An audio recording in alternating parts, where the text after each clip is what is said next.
So hi guys, Alex Forrest here, vlogging to you on a rather chilly night in Warsaw, Poland. Now I had a guy message me just a few days ago to ask a little bit about teasing and challenging insofar as daytime approach is concerned.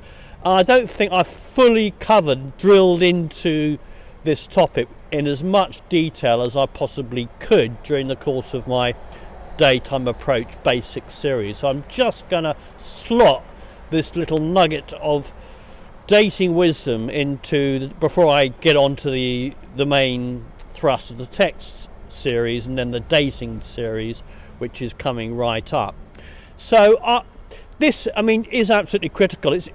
I don't know why it works, how it works, but for some reason teasing and challenging girls seems to generate attraction. It's really a critical part of the street approach. And so I think I'm just going to give you examples firstly of teasing, the headline principles, and then 3 examples I've got, and then go on to challenging, and then come up with conclusions about how you can actually combine them to generate this magical chemistry of attraction, which is of course key and critical. If you go through sort of a compliment and then a sort of social conversation with a girl, she's going to enjoy it. She's perhaps even going to give you her telephone number, but when she gets home, when she thinks about it, she's not going to have that visceral chemical attraction triggered in her towards you, which is going to make the number in all likelihood a little bit on the flaky side. So now, actually, you don't need to be a comedian to tease a girl, okay? It's not about being funny, ha ha. What you do need is the ability to simply magnify to ridiculous levels an observation. Now, I've mentioned observations before, and you know how important it is once you've seen a girl, you feel this sort of attraction for her, you want to go up and approach her, and you may, after a compliment, be in a little bit of a hiatus and not know where to go next. That you bridge that hiatus with the immortal lines, "What I noticed about you was," that's my favourite. Now, if you've clocked the girl properly before you've approached her, there might be something about her that just sort of triggered your interest, your genuine interest. And that's where you go after "what I noticed about you was." So here are just a few examples of how that might work in practice from approaches I've made over the past few weeks. Okay, here's one. I walked past a Cafe Nero. I saw a girl seated in the sofa reading a book. She looked very elegantly dressed. She was actually next to a guy was quite close to her in an adjacent table, and I didn't actually approach her. I walked past, and then 15 minutes later I came back and I noticed the same girl, and I saw that there was no guy there. So I went into Cafe Nero. Now, she was sat down on a sofa. She had this whole kind of rather plush sofa, retro sofa, to herself, and what struck me about her was sort of the picture that she painted, like an oil painting of some glamorous girl reading her book. And I noticed how what she was wearing matched the upholstery of the furniture. I mean, vaguely, you know. So I just said, you know, "Excuse me, I just had to say something very quickly. Do you mind if I interrupt your lunch break?" You're obviously reading a book in your lunch break, I'm guessing, an assumption there. And then I went on to say, "What I noticed about you was you seem, you know, like an oil painting, the way you're reclined in this majestic sofa, and you know, you almost sort of blend in," I said. And then I went, and here's the ridiculous part. You know, I'm guessing that when you got up this morning, you looked in your wardrobe and you said, "Yeah, I'm going to go to Cafe Nero this lunch break and read a book."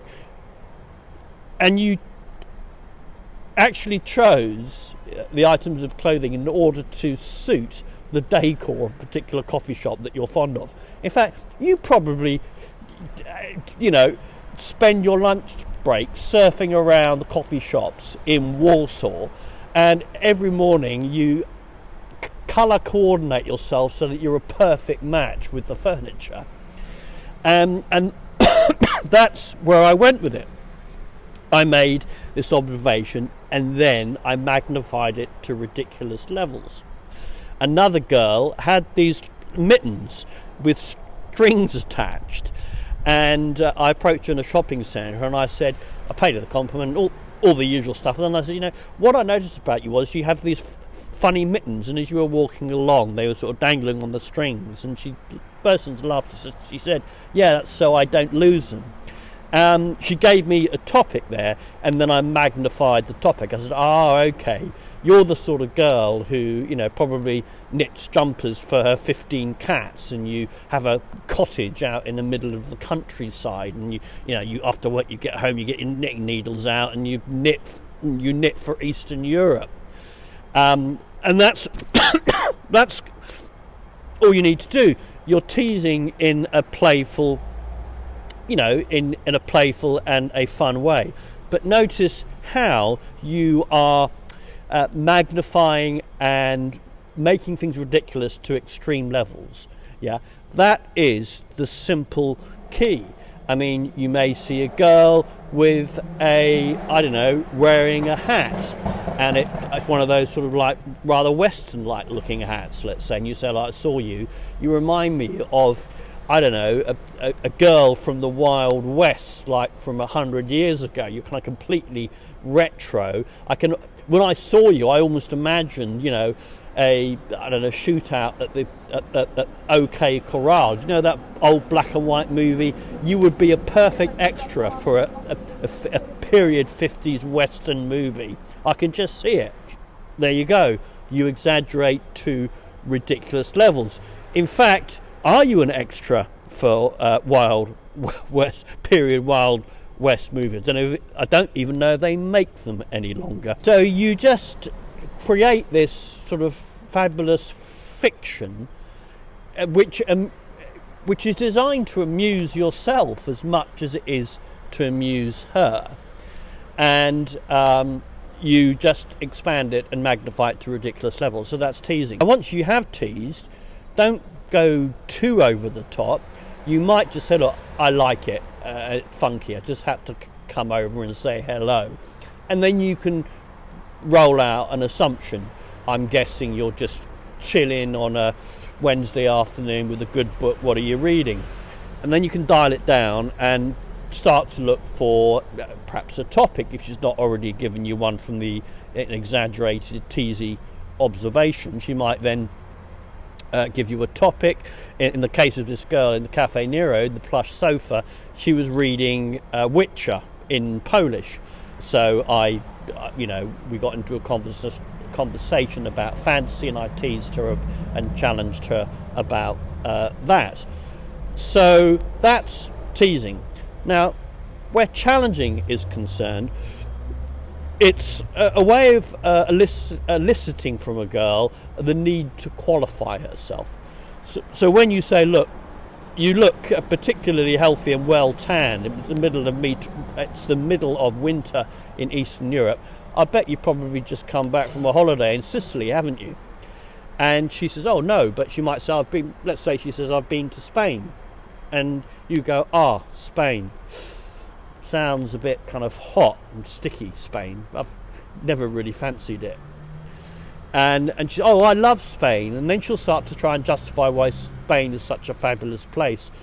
I've always wanted to, my dream is to get a little seaside apartment or cottage, and I've got these, I love the people, and she will start to justify herself and why it is that she's in love with Spain. And you then play the suspicious, sort of slightly challenging line, or you say, really?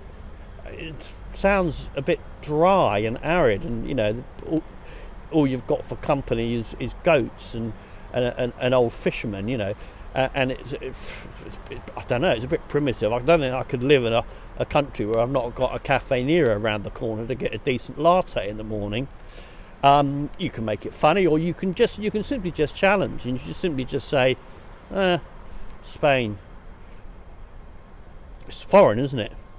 They will speak with this weird accent. So now, challenging then will get her to qualify, as I say, and it will get her to try and persuade you why Spain is such a fantastic place to go to. And the beauty and the magic of challenging is that you actually get a girl to do the work.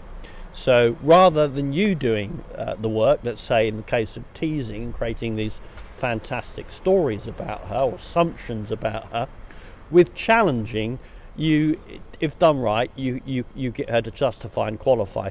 Now, be careful with challenging, because if you've not generated some humour, if you've not paid her a proper compliment, let's say, if you've not communicated sort of sexual interest in her, verbally or physically, then it may come up, it may fall a bit flat, it may feel a bit rude even, and it may push her away. So it's the dream scenario, of course, is to you've got to do a little bit of work in a street approach, and such as teasing and being a little bit interesting and a little bit ridiculous and that sort of a thing. But then you can flip to challenging, and I think that's the ideal blend, because some guys will perhaps perform too much, be a bit too witty, a bit too funny. You've got to be careful, because you don't want to be a stand-up comedian in the street. That's not what it's about. That won't work. But on the other hand, you do need to create some energy and a sense of playful fun. But once you've done that, you then dial it right down, start to make assumptions, the classic ones, what she's doing right now. She's shopping, she's taking some time off work, she's on a lunch break, whatever. Where is she from? She doesn't look very Eastern European. She looks a bit Latin to you. You're guessing that in her family tree somewhere there's some Sicilian ancestors, she's probably part of the Cosa Nostra without realizing it, etc., etc. So that's the other type of assumption you do, where she's from. And the third classic assumption is what she does for a living. By the look of you, I'm guessing you're probably some sort of interior designer, or you're in marketing. And she says, no, I'm not. And you say, perhaps you work for McDonald's and flip burgers. There's no shame in that. I like it. So you've got those three assumptions, which you can use, but use them to dial down. So see if you can't challenge at that point by saying, accountant, or Italy, what, the north or the hot and sticky south? Oh, the south, that's a bit dry down there, isn't it? Never really fancy going on holiday to Italy myself. And what you notice about challenging is kind of counterintuitive, because when you normally speak to people and they tell you that they've been on holiday in Italy, you say, oh yeah, great, I went to Italy when I was a kid, I had a great time. That's the automatic reaction when someone, is telling you about their holiday, for example. Challenging is counterintuitive. Rather than being nice, rather than giving your own observational stories about how you've been to Italy in order to create some sort of camaraderie, which is perfectly normal and natural in a normal social situation, but when it comes to daytime approach, it ain't going to be generating that magical chemical attraction that I'm talking about, that's going to get her thinking about you and responding to the text, and not flaking. It'll just give you a real edge when it comes to getting her out on that date.